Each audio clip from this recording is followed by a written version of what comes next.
আসসালামু আলাইকুম স্যার। আপনার যে আমরা যে চায়না ট্যুরে আসছি সাংহাই এবং বেইজিংয়ে, সো আমাদের অ্যারেঞ্জমেন্ট খাবার দাবার যে পপুলার ফার্মাসিউটিক্যাল যেটা অ্যারেঞ্জ করছে, আমরা আইটিএস হলিডেজ অর্গানাইজ করছি।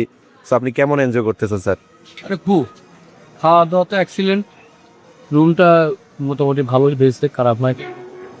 লাক্সারিয়াস একটা হোটেল এবং আপনার সার্ভিসও খুব ভালো। মোটামুটি আমি এনজয় করতেছি।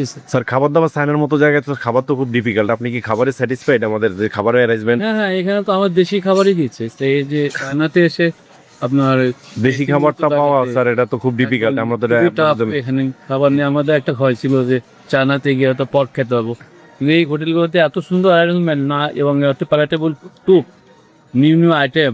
জি স্যার। সত্যি এটা প্রশংসা দাবি রাখা আমরা খুব I am very much highly satisfied. Sir আমরা যদি আইটিএস হলিডেজ যদি আপনি কিছু বলতেন স্যার, আইটিএস হলিডেজের অ্যারেঞ্জমেন্ট নিয়ে স্যার। আইটেম হলিডে অ্যারিমেন্ট ও ইটস হলিডেজ কিছু তো ডিপ্রাইভ আসলে অনেক বড় ব্যাস, 70 জন একটা ব্যাস ম্যানেজ করা খুবই tough.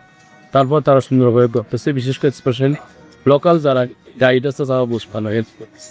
Thank you sir, thank you for your feedback. Popular and thank for its holidays.